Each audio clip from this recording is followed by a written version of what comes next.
Halo teman-teman, selamat datang di channel Gas Football, tempat tepat ngobrolin sepak bola dan timnas. Dan jangan lupa subscribe biar channel ini makin berkembang. Pelatih timnas U19 Vietnam Din Tenam akhirnya buka suara soal dugaan main mata pada 10 menit terakhir saat laga melawan Thailand di Piala AFF U19 2022 lalu. Din Tenam mengaku tidak berniat mengerahkan pemainnya untuk mengulur waktu dalam pertandingan melawan Thailand dengan hasil 1-1.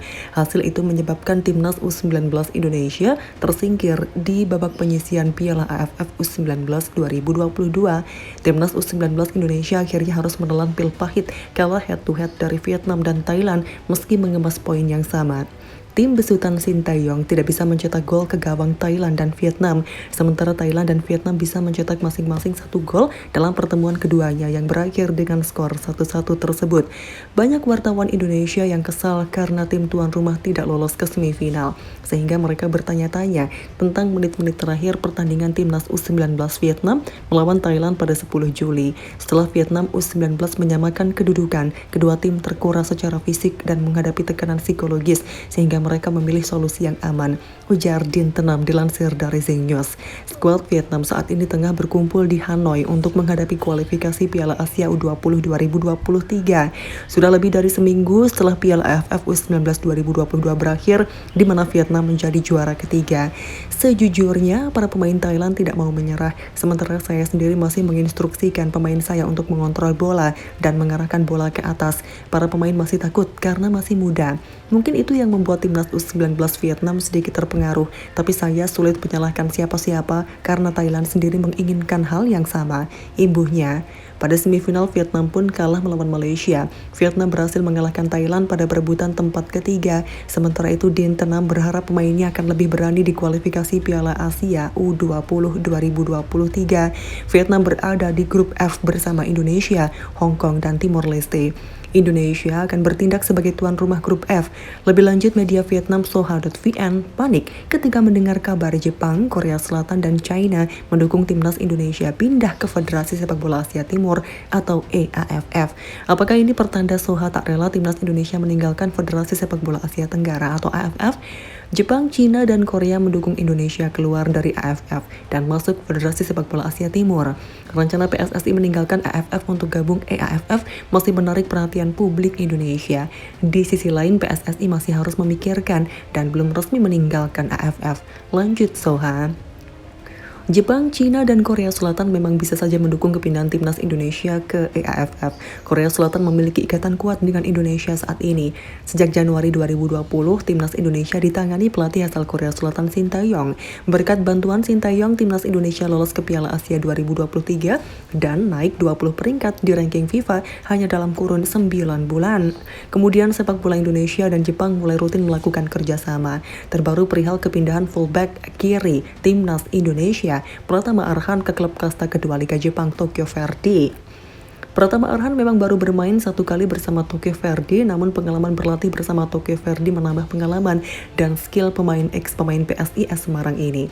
Terakhir ada Cina, saat ini presiden EAFF adalah Du Zhaochai yang berasal dari Cina. Du Zhaochai tentu tak akan berpikir 2 kali untuk menerima timnas Indonesia, sebab dengan hadirnya timnas Indonesia bakal menambah gabung turnamen sepak bola di EAFF. Sekedar diketahui, Indonesia dikenal memiliki ratusan juta orang penggila sepak bola. Sekarang menarik menanti langkah apa yang diambil PSSI.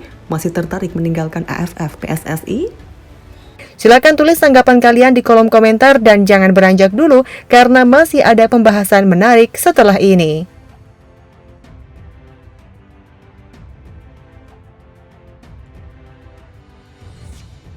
Pelatih timnas U16 Indonesia Bima Sakti memastikan skuad Garuda Asia bakal tampil menekan dan membuat lawan kewalahan di Piala AFF U16 2022.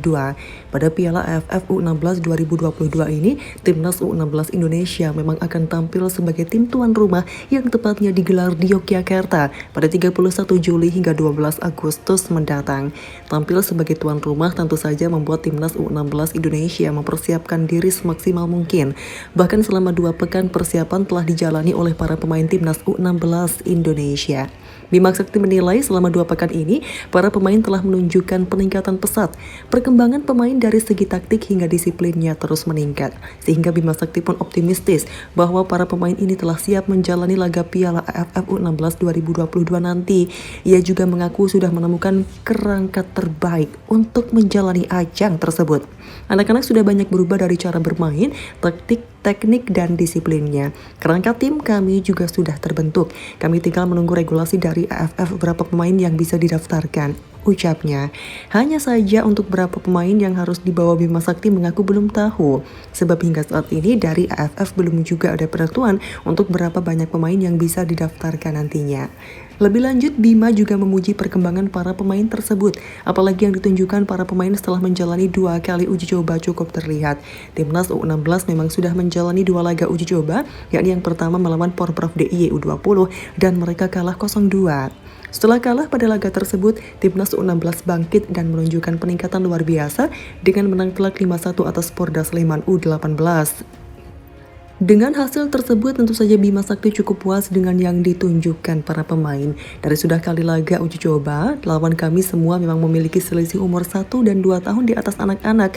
Pertama kami memang kalah, tapi saya senang anak-anak bisa bangkit kembali dan memenangkan laga uji coba kedua dengan skor yang bagus, ujarnya. Namun karena target Timnas U16 pada ajang ingin cukup tinggi, yakni keluar sebagai juara Piala AFF U16 2022, tentu saja Bima Sakti serta para pemain memiliki tekad luar biasa untuk menghadapi ajang tersebut. Untuk itu Bima Sakti telah meminta para pemain agar bisa memberikan kemampuannya secara penuh. Hal ini diharapkan dapat membuat Timnas U16 Indonesia tampil lebih berani. Sebab Bima ingin membuat para pemain tampil menekan lawan-lawannya dan membuat mereka kewalahan menghadapi skuad Garuda Asia tersebut. Sebagai tuan rumah, saya mau tim bermain menekan dan lebih ke depan. Kami harus memaksimalkan setiap laga yang semuanya penting. Saya menekankan kepada pemain mereka mesti fokus dan berusaha memenangkan laga demi laga, pungkas Bima Sakti. Sementara itu perjuangan Timnas U16 Indonesia di Piala AFF U16 2022 bakal dimulai dengan menghadapi Filipina. Duel antara Indonesia versus Filipina ini bakal bergulir di Stadion Maguwoharjo, Sleman, Yogyakarta pada 31 Juli 2022 pukul 20.00 waktu Indonesia Barat. Setelah itu Indonesia akan kembali menghadapi Singapura pada 3 Agustus 2022 dan melawan Vietnam pada 6 Agustus mendatang. Apabila Timnas U16 lolos dari babak penyisihan grup A ini, dipastikan mampu melangkah lebih jauh di babak selanjutnya. Di sisi lain, dalam sejarah Piala AFF U16, Timnas Indonesia tercatat pernah menjadi juara ajang ini, yakni pada Piala AFF U16 2018 lalu. Keberhasilan itu menjadi satu-satunya pencapaian terbaik Timnas Indonesia U16 di ajang yang telah berlangsung sejak 2002 itu.